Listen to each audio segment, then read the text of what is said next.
ಜೀವನದಲ್ಲಿ ಒಂದು ಸತ್ಯ ಇದೆ. ಅದನ್ನು ನಾವು ಒಪ್ಪಿಕೊಳ್ಳಲು ಇಷ್ಟಪಡುವುದಿಲ್ಲ, ಆದರೆ ಅದು ನಿಜ. ಈ ಜಗತ್ತಿನಲ್ಲಿ ಎಲ್ಲರೂ ನಿನ್ನವರಲ್ಲ. ಅವರು ನಿನ್ನ ಜೊತೆ ನಿಂತಿರುವುದು ನಿನ್ನ ಪರಿಸ್ಥಿತಿ ಚೆನ್ನಾಗಿರುವವರೆಗೂ ಮಾತ್ರ. ನಿನ್ನ ಬಳಿ ಹಣ ಇದ್ದಾಗ, ನಿನ್ನ ಬಳಿ ಯಶಸ್ಸು ಇದ್ದಾಗ, ನಿನ್ನ ಹೆಸರು ಬೆಳಗುತ್ತಿರುವಾಗ ಎಲ್ಲರೂ ನಿನ್ನ ಸುತ್ತ ಸೇರುತ್ತಾರೆ. ಆದರೆ ಅದೇ ಜೀವನದಲ್ಲಿ ಒಂದು ದಿನ ನೀನು ಬಿದ್ದರೆ, ಒಂದು ದಿನ ನೀನು ಸೋತರೆ, ಅದೇ ಜನರು ನಿಧಾನವಾಗಿ ದೂರ ಹೋಗುತ್ತಾರೆ. ಆ ಸಮಯದಲ್ಲಿ ನಿನಗೆ ಒಂದು ಸತ್ಯ ಗೊತ್ತಾಗುತ್ತದೆ: ನಿನ್ನಗಾಗಿ ಹೋರಾಡೋದು ನೀನೇ ಅಂತ. ಒಬ್ಬ ವ್ಯಕ್ತಿ ತನ್ನ ಜೀವನದಲ್ಲಿ ಎಲ್ಲರನ್ನೂ ನಂಬಿಕೊಂಡಿದ್ದ. ಸ್ನೇಹಿತರು, ಸಂಬಂಧಿಕರು ಎಲ್ಲರೂ ತನ್ನ ಜೊತೆ ಇರುತ್ತಾರೆ ಅಂತ ಭಾವಿಸಿದ್ದ. ಆದರೆ ಒಂದು ದಿನ ಅವನ ಜೀವನದಲ್ಲಿ ಕಷ್ಟ ಬಂದಾಗ, ಅವನು ಸಹಾಯ ಕೇಳಿದಾಗ ಯಾರೂ ಮುಂದೆ ಬರಲಿಲ್ಲ. ಒಬ್ಬೊಬ್ಬರಾಗಿ ಎಲ್ಲರೂ ದೂರವಾದರು. ಆ ಕ್ಷಣ ಅವನಿಗೆ ತುಂಬಾ ನೋವಾಯಿತು. ಅವನ ಮನಸ್ಸು ಒಡೆದು ಹೋಯಿತು. ಆದರೆ ಅದೇ ನೋವು ಅವನ ಕಣ್ಣು ತೆರೆಯುವಂತೆ ಮಾಡಿತು. ಅವನು ಅರ್ಥ ಮಾಡಿಕೊಂಡ: ನನ್ನ ಜೀವನ ನನ್ನ ಜವಾಬ್ದಾರಿ. ಆ ದಿನದಿಂದ ಅವನು ಬದಲಾಗಲು ಶುರುಮಾಡಿದ. ಇನ್ನು ಮುಂದೆ ಯಾರನ್ನೂ ಅವಲಂಬಿಸದೆ ತನ್ನ ಮೇಲೆ ನಂಬಿಕೆ ಇಟ್ಟುಕೊಂಡ.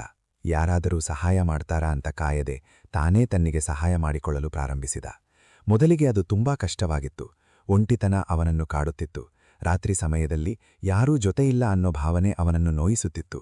ಆದರೆ ದಿನಗಳು ಕಳೆದಂತೆ ಅವನು ಅದಕ್ಕೆ ಅಲವಟ್ಟು ಮಾಡಿಕೊಂಡ. ಆ ಒಂಟಿತನವೇ ಅವನ ಶಕ್ತಿಯಾಗಿ ಬದಲಾಗಿದೆ. ಅವನು ತನ್ನ ಸಮಯವನ್ನು ವ್ಯರ್ಥ ಮಾಡಲಿಲ್ಲ. ಇತರರು ಸಮಯ ಕಳೆಯುತ್ತಿದ್ದಾಗ ಅವನು ತನ್ನ ಜೀವನ ಕಟ್ಟುತ್ತಿದ್ದ. ಇತರರು ನಿದ್ದೆ ಮಾಡುತ್ತಿದ್ದಾಗ ಅವನು ತನ್ನ ಕನಸುಗಳಿಗಾಗಿ ದುಡಿಯುತ್ತಿದ್ದ. ಅವನು ತನ್ನ ಮನಸ್ಸನ್ನು ಬಲಿಷ್ಠವಾಗಿಸಿಕೊಂಡ. ಅವನು ತನ್ನ ಭಯಗಳನ್ನು ಎದುರಿಸಿದ. ಅವನು ತನ್ನ ದುರ್ಬಲತೆಯನ್ನು ಶಕ್ತಿಯನ್ನಾಗಿ ಮಾಡಿಕೊಂಡ. ಜನರು ಅವನನ್ನು ನೋಡಿಕೊಂಡು ಆಶ್ಚರ್ಯಪಟ್ಟರು: ಇವನು ಇಷ್ಟು ಬದಲಾಗಿದ್ದಾನೆ ಹೇಗೆ ಅಂತ. ಹೌದು, ಅವನು ಬದಲಾಗಿದ್ದ, ಏಕೆಂದರೆ ಅವನು ಒಂದು ಸತ್ಯವನ್ನು ಸ್ವೀಕರಿಸಿದ್ದ: ನಿನ್ನಗಾಗಿ ನೀನೇ ಹೋರಾಡಬೇಕು. ವರ್ಷಗಳು ಕಳೆದವು. ಅವನ ಪರಿಶ್ರಮ ನಿಧಾನವಾಗಿ ಫಲ ಕೊಡಲು ಶುರುವಾಯಿತು. ಅವನು ಯಶಸ್ಸು ಕಂಡ. ಅವನನ್ನು ಹಿಂದೆ ತಳ್ಳಿದವರು, ಅವನನ್ನು ನಂಬದವರು ಈಗ ಅವನನ್ನು ಗೌರವದಿಂದ ನೋಡಲು ಶುರುಮಾಡಿದರು. ಅವನ ಜೀವನಕ್ಕೆ ಮತ್ತೆ ಬರಲು ಪ್ರಯತ್ನಿಸಿದರು. ಆದರೆ ಈ ಬಾರಿ ಅವನು ಬದಲಾಗಿದ್ದ. ಅವನು ಯಾರನ್ನೂ ಅವಲಂಬಿಸಲಿಲ್ಲ. ಅವನಿಗೆ ಗೊತ್ತು: ನನ್ನ ಗೆಲುವು ನನ್ನ ಪರಿಶ್ರಮದಿಂದ ಬಂದಿದೆ ಮತ್ತು ನನ್ನ ಹೋರಾಟವೂ ನನ್ನದೇ. ಈ ಕಥೆ ನಿನ್ನ ಜೀವನಕ್ಕೂ ಅನ್ವಯಿಸುತ್ತದೆ. ನೀನು ಯಾರನ್ನೂ ನಂಬಿಕೊಂಡಿರಬಹುದು, ಯಾರಾದರೂ ನಿನ್ನ ಜೊತೆ ಇರುತ್ತಾರೆ ಅಂತ ಭಾವಿಸಿರಬಹುದು. ಆದರೆ ಒಂದು ಪ್ರಶ್ನೆ ಕೇಳು: ನಿನ್ನ ಕೆಟ್ಟ ಸಮಯದಲ್ಲಿ ಅವರು ನಿನ್ನ ಜೊತೆ ಇರುತ್ತಾರಾ? ಸತ್ಯ ಉತ್ತರ ಕೊಡು. ಯಾಕೆಂದರೆ ಜೀವನದಲ್ಲಿ ಕೊನೆಗೆ ನಿನ್ನ ಜೊತೆ ಇರುವವನು ನೀನೇ. ನೀನು ಬಿದ್ದಾಗ ನಿನ್ನನ್ನು ಎಬ್ಬಿಸೋದು ನೀನೇ. ನೀನು ಅಳುವಾಗ ನಿನ್ನನ್ನು ಸಮಾಧಾನಪಡಿಸೋದು ನೀನೇ. ನೀನು ಸೋತಾಗ ಮತ್ತೆ ಎದ್ದು ನಿಲ್ಲಿಸೋದು ನೀನೇ. ಈ ಸತ್ಯವನ್ನು ಒಪ್ಪಿಕೊಂಡಾಗ ನೀನು ಬಲಿಷ್ಠನಾಗುತ್ತೀಯ. ನೀನು ಯಾರನ್ನೂ ಬ್ಲೇಮ್ ಮಾಡೋದಿಲ್ಲ. ನೀನು ಎಕ್ಸ್ಕ್ಯೂಸಸ್ ಕೊಡೋದಿಲ್ಲ. ನೀನು ಆಕ್ಷನ್ ತೆಗೆದುಕೊಳ್ಳುತ್ತೀಯ. ನೀನು ನಿನ್ನ ಜೀವನದ ಜವಾಬ್ದಾರಿ ತೆಗೆದುಕೊಳ್ಳುತ್ತೀಯ. ನೀನು ಒಬ್ಬನೇ ಇದ್ದೀಯ. ಅದನ್ನು ದುರ್ಬಲತೆ ಅಂದುಕೊಳ್ಳಬೇಡ. ಅದು ನಿನ್ನ ಶಕ್ತಿ. ಒಂಟಿತನದಲ್ಲಿ ನೀನು ನಿನ್ನನ್ನು ಕಂಡುಕೊಳ್ಳಬಹುದು.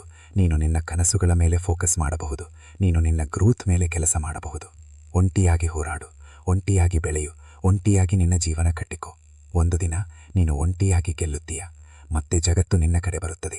ಆದರೆ ಆ ಸಮಯಕ್ಕೆ ನಿನಗೆ ಯಾರೂ ಬೇಕಾಗುವುದಿಲ್ಲ. ಯಾಕೆಂದರೆ ನೀನು ಈಗಾಗಲೇ ನಿನ್ನನ್ನು ನೀನೇ ನಿರ್ಮಿಸಿಕೊಂಡಿರುತ್ತೀಯ. ಜೀವನ ಸುಲಭವಲ್ಲ, ಅದು ಯಾರಿಗೂ ಸುಲಭವಲ್ಲ.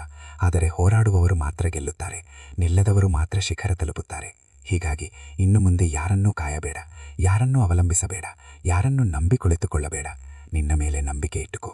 ನಿನ್ನ ಮನಸ್ಸನ್ನು ಬಲಿಷ್ಠವಾಗಿಸು, ನಿನ್ನ ಗುರಿಯನ್ನು ಸ್ಪಷ್ಟವಾಗಿಸು ಮತ್ತು ಹೋರಾಟ ಶುರು ಮಾಡು. ಯಾಕೆಂದರೆ ಕೊನೆಗೆ ಒಂದು ಸತ್ಯ ಮಾತ್ರ ಉಳಿಯುತ್ತದೆ: ನಿನ್ನಗಾಗಿ ನೀನೇ ಹೋರಾಡಬೇಕು. ನೀನು ಒಬ್ಬನೇ ಹೋರಾಡಿದರೆ ಒಬ್ಬನೇ ಗೆಲ್ಲುತ್ತೀಯ ಮತ್ತು ಅದೇ ನಿಜವಾದ ಗೆಲುವು. ನಿಮ್ಮ ಅಭಿಪ್ರಾಯವನ್ನು ಕಮೆಂಟ್ನಲ್ಲಿ ತಿಳಿಸಿ. ವಿಡಿಯೋ ಇಷ್ಟವಾದರೆ ಲೈಕ್ ಮಾಡಿ. ಇನ್ನಷ್ಟು ಮೋಟಿವೇಶನಲ್ ವಿಡಿಯೋಗಳಿಗಾಗಿ ಸಬ್ಸ್ಕ್ರೈಬ್ ಮಾಡಿ.